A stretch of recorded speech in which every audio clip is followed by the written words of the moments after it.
Central जेल में एक दिन रोजमतीन प्रोटोकॉल का पालन।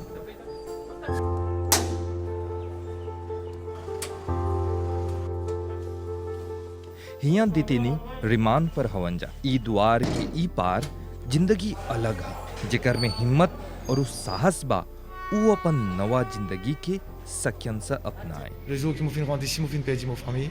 जब से हिया ऐनी अपन परिवार से दूर हो गई एक गलती खातिर हम हर दिन अपन कोशिश करी। J'ai fait mes efforts chaque jour, chaque grand matin me lever. ई एगो अलग समाज जहाँ जस्ती नौजवान आर ब्यूरो वेलफेयर अपन बगल से बदलाव आनत हन जा। हिया ई 3 ऑफिसियर देतेनी और ओकर परिवार के साथ काम करेलन जा। उ लोग के काम है programme de réhabilitation। Après autant d'années de service, nous remarquons qu'il y a un rajeunissement de la population carcérale. Effectivement, là nous avons beaucoup moins de jeunes. Je passe par ici. इतना बरिस हम हिया काम करनी देखनी हिया ढेर नौजवान आवत हवन। ई नौजवान और वाईसी और CYC से हिया आवेलन। करेक्शन यूथ सेंटर भी बा जोन छोकरा और छोकरी दोनों खातिर बा। 18 बरिस से लेकर रहेलन जा। 18 के बाद बड़का प्रिजों में जालन जा जैसे बोबासे, न्यू विंग, ईस्टर्न हाई सिक्योरिटी। सच में हमने देखनी देतेनी में ढेर नौजवान बा। आज के नौजवान संगे बहुत ही मुश्किल है उ लोग के समझाए के उ लोग संगे काम करे के।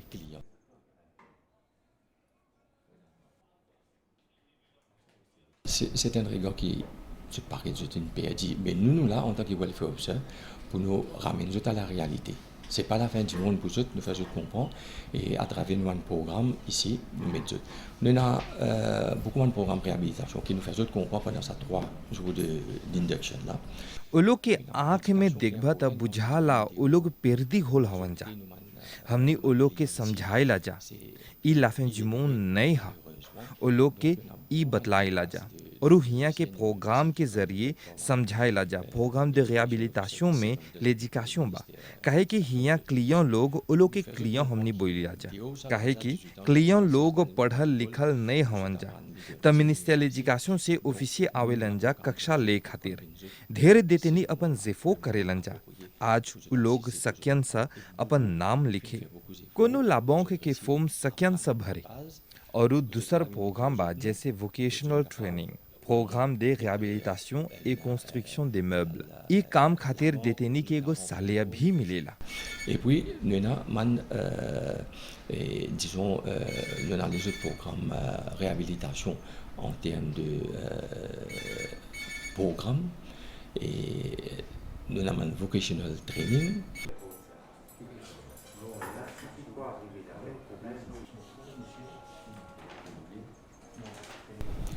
Si un animal comme un chien nous capable de अगर कोई पशु के हमनी ट्रेन सकब सा करे त काहे इंसान के नहीं।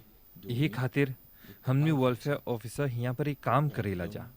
जैसे दमकल करनी आग बुझावेला त हमनी वे दमकल करनी मतीन हिया के आग के बुझाएला जा। उ लोग के समझ सूझबूझ आत्मविश्वास के बढ़ाएला जा काहे कि जब उ लोग हिया आवेलन जा त सोचेलन जा कि उ लोग की जिंदगी समाप्त हो गल बा। Quelque part, sa self-estime là, nous sommes capables de relever ça et nous sommes capables de reculer pour mieux se dire.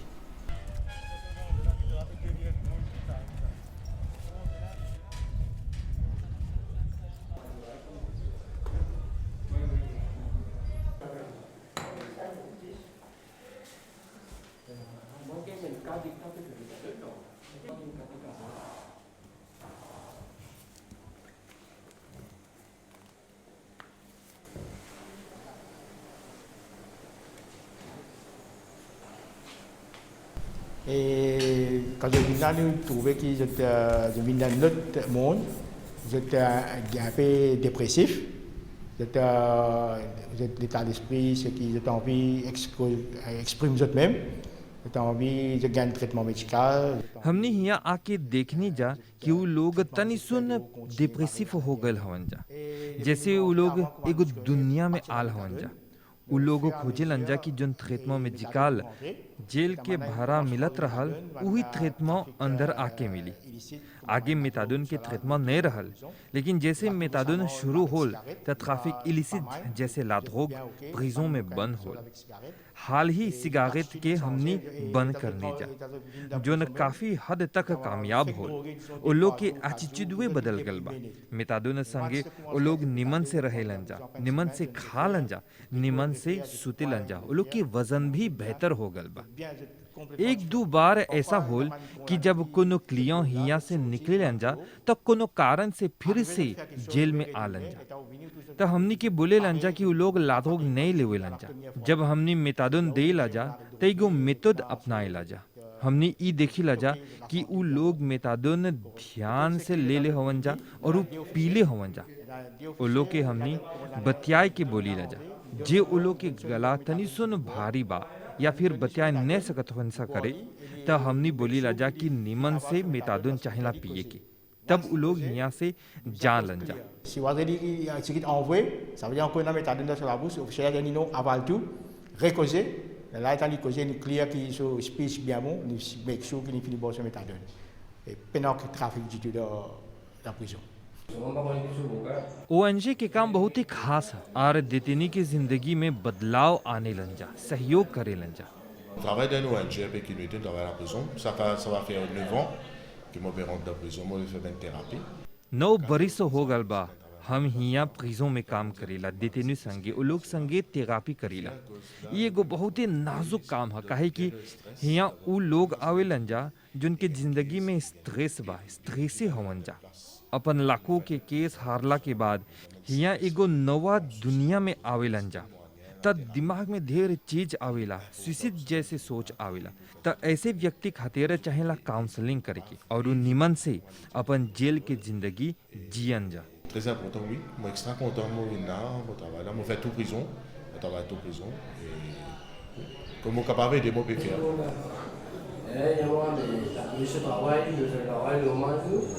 Chaque cas est unique. Il n'y a aucun cas pareil. Ça cause tout le monde pas pareil. C'est un cas unique.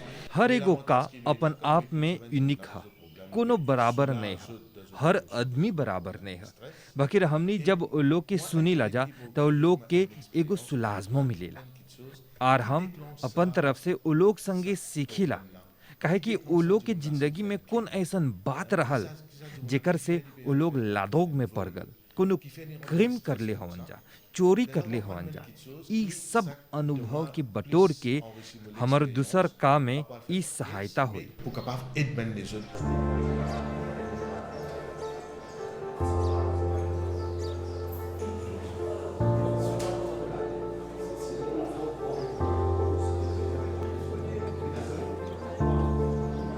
On dire comme ça pour de nos jours, c'est ça le problème de synthétique là.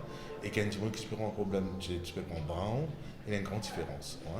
आजकल कोनो आदमी जोन synthetic लेवेला और उ जोन brown लेवेला है दोनों में फर्क बा। सिंथेटिक सस्ता है और वो आसानी से मिल जाला और वो हाली से दिमाग में असर करेला, देख के घबरा जाएबा। हम मानीला कि अगर कोई आदमी लादोग पर देपा न करेला तो उम्र भर खातिर रहेला, लेकिन इम्पॉसिबल नहीं है, सकियन से निकले।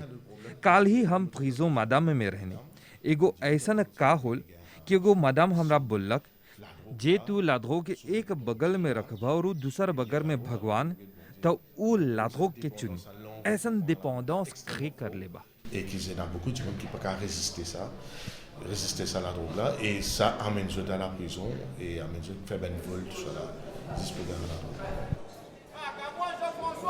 On est quand on rentre en prison, il trouve ses conséquences. Une des conséquences de la drogue, c'est la prison. Et la prison, c'est pas une affaire de facile à faire. जानेला जब कोनो व्यक्ति लादोग लेवेला तो ओकर कॉन्सिक्वेंस उ लोग जाने लंजा। एगो कॉन्सिक्वेंस है प्रिजन जोन बहुत ही मुश्किल है, परिवार सुफिया होएलन जा। यहाँ आके जब विथड्रॉवल सिम्टम्स होएला तो लोग के हमनी बोली लजा कि ई है लादोग के कॉन्सिक्वेंस और वो आगे जाके मलाद होइबा त चाहेला एकर से दूर रहे के, जिंदगी में सुधार चाहेला आने के। ओएनजी देने से हमनी ट्रीटमेंट मेथाडोन देला जा जे उ लोग बाहरा गेशुते हुए लंजा तब फिर से हमनी लगे आवे लंजा। वो लोग जाने लंजा कि हमनी कहाँ है जा, तो हमनी लगे आके वो लोग फिर से अपन ट्रीटमेंट शुरू करे लंजा। Nous réfère aux autres, nous montrer aux autres, c'est une des conséquences de la toxicomanie. C'est la prison, la famille, destruction de la famille, perte du travail, réputation de la société, tout cela, problème. Mais la conséquence ici, prison, et ça fait autres réagir. Mon remarque ici, mon travail beaucoup avec Benjamin Feda, sur la témoignage de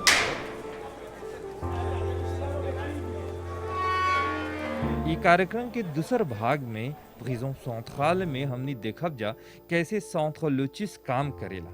तब तक सतर्क रहिए और सावधान रहिए।